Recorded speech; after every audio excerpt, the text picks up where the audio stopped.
Aside from The Last of Us, which remains one of the only games with enough weight behind it to contend with anything in the filmic or literary world, the most popularly discussed titles our medium has produced are the likes of Grand Theft Auto, Call of Duty, or Assassin's Creed. Games which, respectively, are about murdering thousands of people, shooting an entire armory full of guns, or just stabbing people in the face. Don't get me wrong, I'm well up for a spot of wanton destruction, big up that cheat code in the original GTA, but these titles don't bode that well when held up against the Shawshank Redemptions or 1984s of this world.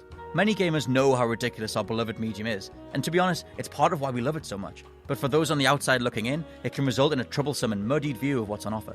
I'm Scott from WhatCulture.com, and as they'll always require a little bit more breaking down to understand their appeal, these are 8 video games we'll be ashamed to tell our kids about. Number 8, Dead or Alive. Give it, say, another 10 years. What will the Dead or Alive series be remembered for? Will it be the incredibly easy to get used to, hard to master fighting system? The exquisitely well animated characters? The showcase of one Ryuhei Hayabusa who also starred in the stupidly hard Ninja Gaiden games?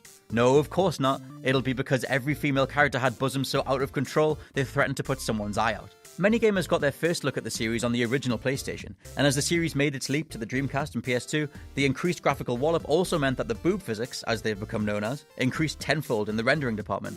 In short, what was once a completely ridiculous inclusion in the first game was now controllable by how high you set the age slider in the options. So, if you told the game you were older, you'd get bigger, bouncier boobs. Number 7, Call of Duty Modern Warfare 2, the No Russian level. Modern Warfare 2's No Russian level lingers in the memory as a weird stepping stone between games being big, dumb action titles potentially made for kids, and the immersive artistic experiences that have popularized this decade in particular. It's fairly clear what Infinity Ward were trying to do by putting you in control of an undercover operative amongst a group of terrorists as a firefight breaks out, but due to the overblown nature of Call of Duty as a series, nobody was looking for anything remotely philosophical or thoughtful. The main idea behind the level was to question how easily you would pull the trigger on thousands of innocent civilians under the in-game guise of maintaining your cover. However, the level itself is flagged with a warning in the game, allowing you to opt out if you please. In doing so, though, it piques curiosity for first-time players as to what's on the other side of that question, presenting the content in a way that comes across way more as how much of this can you stomach, rather than anything more meaningful. Number 6, Duke Nukem Forever. Duke is by far the most annoyingly outdated, misogynistic meathead there's ever been. Born out of the 90s action hero stereotype we all know and love, thanks to a heady dose of nostalgia of course, when he made a return in 2011 and was still trying to get across the whole guns and babes thing without a hint of self-awareness, it was enough to make anyone cringe. The objectification of women in games has been a continual talking point ever since Princess Peach was the damsel in distress reward for a successful romp through a series of castles. But here, Duke took it to another level. Throughout the pre-release and especially after the public got their hands on it, one of the most talked about inclusions was a mode called Capture the Babe. You know, like a spin on the more traditional Capture the Flag, but with a woman. Because to Duke and his developers, both flags and women are literal objects that can be easily carried and placed.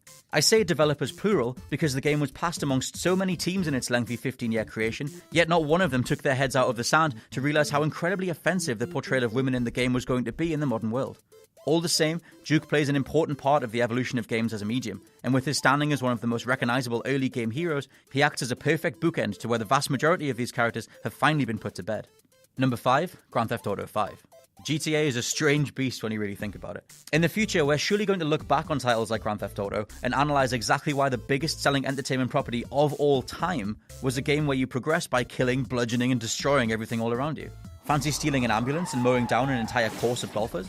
How about grabbing a semi-automatic rifle and taking the fight to Beverly Hills-style vistas full of pompous, self-righteous celebrities? There's always some overarching purpose to the carnage and mission structure, but as any who have tried to convey to a loved one or friend who doesn't play games exactly what the appeal of the series will know, it's pretty hard to put into words without sounding like a total maniac. Number 4, Bayonetta. Although she's a candidate for one of the most badass females going, Bayonetta is another character rather like Duke Nukem who's been designed to appeal to a very specific demographic, again being horny teenage boys. Granted, if you slap a pair of breasts on about anything, you'll get the vast majority of the male population's attention, but with Bayonetta, it's all about getting across an aura of self-empowerment as a total power fantasy. As you'll find when thumbing through your average manga section down the local comic shop, there's something incredibly appealing about the brightly coloured escapist fantasy that Bayonetta inhabits. If an over-muscled space marine tearing demons in half with his bare hands is one side of the male fantasy coin, then the other is surely a beautiful woman with a host of spells and twin pistols doing exactly the same. Number 3, Carmageddon. From sexy, spectral witches to something that strips away all character and puts you behind the wheel of a muscle car, asking you to kill as many innocents as possible, with bonuses if you completely obliterate pedestrians. It's one of those old school games that would never get a decent publisher today. In the 90s though, gaming was most definitely seen as a marginalized medium.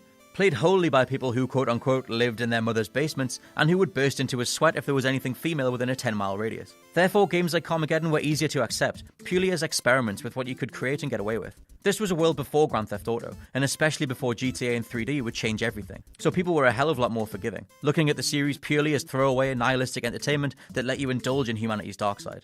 Number 2, Mortal Kombat 9. Mortal Kombat may be one of gaming's most recognizable household names and one of the most violent video games of all time, but it was with MK9 that the series seemed to be nearing a tipping point when it came to depictions of gore. Although it's all very clearly labelled as being in a fantasy setting, things like Kung Lao's fatality finishing move were rendered in such an impressive graphics engine that it caused champions of the medium such as Charlie Brooker to remark that regardless of how much he'll stand up for games and expression, he found it to be utterly disgusting.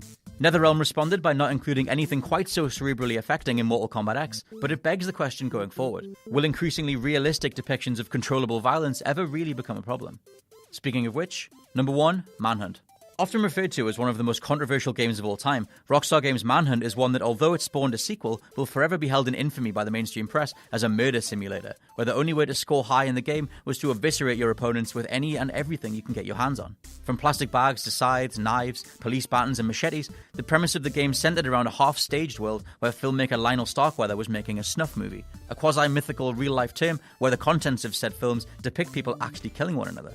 It's all supremely dark material, and one of the most disturbing mass-marketed titles ever created. However, the game itself was actually very well thought out and put together. The world and levels that you're stuck in are meticulously crafted, with your enemies filling them out and communicating with each other in a way that genuinely made you feel like someone struggling to survive. As gaming continues to evolve and explore new territories, titles like Manhunt prove that we can run the gamut from incredibly cutesy platformers like whatever Kirby's up to, all the way down to classics like Manhunt, Mortal Kombat, Doom, etc. And that's our list. Are there any other games that you'd have a hard time convincing your children were worth playing in the first place? Let us know in the comments below. You can find us on social media here, and here. I'm Scott from WhatCulture.com, and I'll see you soon.